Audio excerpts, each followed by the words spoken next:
guys some PE activities using our Smiley Face stress ball. That's the smaller one that was sent home in your PE pack. I'm going to start out with just some very simple things that you could do in order to get some exercise, as well as build hand-eye coordination and your motor skills.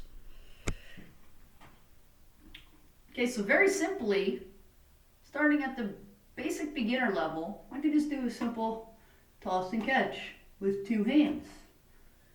Notice I'm not tossing this real high. I don't want it to get out of control. If I do get out in front of me, I can move my feet. All right, simple toss catch, one-handed, underhand. If your hand's a little small and you can't quite get it around the ball, as long as you're hitting the palm of your hand, you've got the idea. I could switch hands with a toss catch. And this is just an underhand. Okay.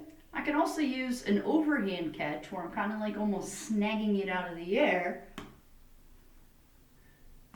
And I could do this with one hand or both hands. All right. I could do body circles, or I could start from the top of my head and go down to my lower legs, or opposite. I could start from the bottom and work my way up top. So I'm just going to take this around my head and go around my stomach. Whoops, I dropped it. That's okay if you drop it. Okay, go around. I'm going a little fast. You want to start slow and then build up speed as you go. I'm going to move down to my legs, my knees. Okay, and you could go as low as you want. And you can rise up as you're coming.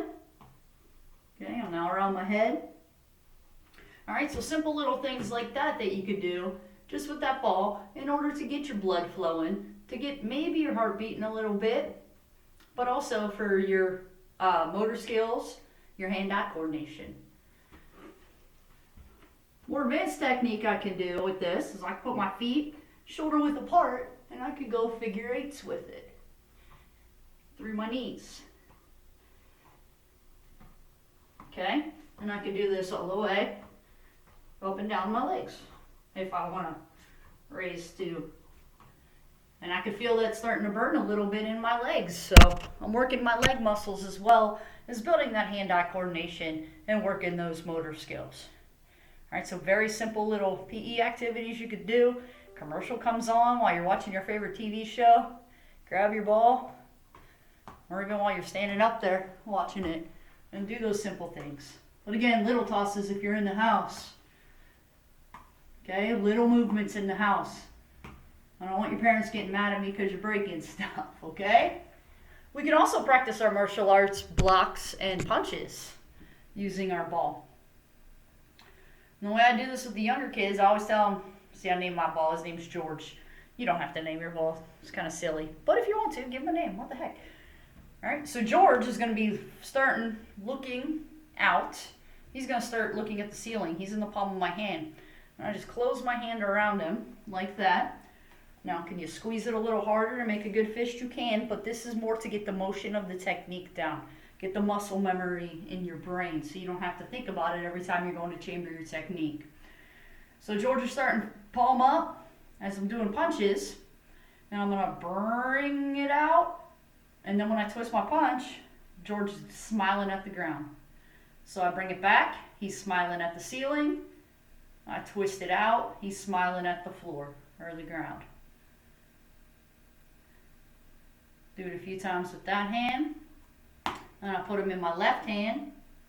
All right, he's smiling out. And just do it with my left hand to get that motion of the martial arts punch down.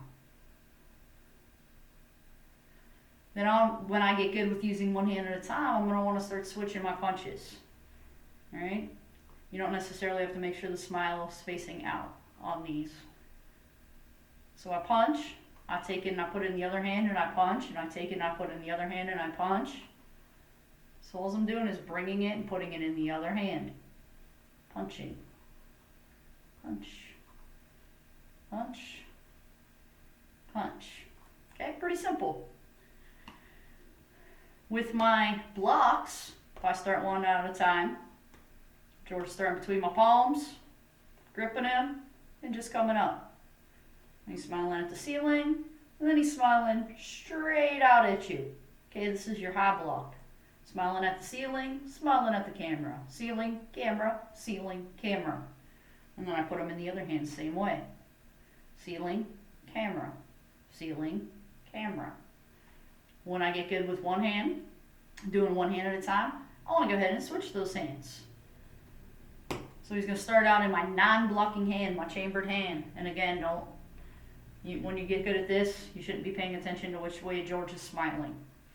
All right? Or your ball, Frank, Pete, Bob, Joe, whatever you named him. Or if you didn't. So I'm going to grab George from my chamber hand. I'm going to go up. Bring it back down. Switch hands. And this really helps you get the motion of the high block and make sure you're covering the right parts of your body while you're blocking. And I can do them with my middle block. Boom. Take it to my hip like I should anyways. Grab and block. Grab and block. Low blocks. Boom. Take it in the other hand. This takes a little more switching around. Alright? Or you could bring it back to your hip first and grab and bring it up. I'm kind of doing it both ways there. Which just really makes you get the motion of that down. As you're bringing it, getting it from your hand, bringing it up to your ear and down. Alright, so some very simple things that you can do at home without breaking things. And in a nice small area. We don't all have a ton of space. If it's a nice day and you could go outside and do it, then yeah, you could get a little more creative. But while you're in the house, let's be smart, be safe. George says bye.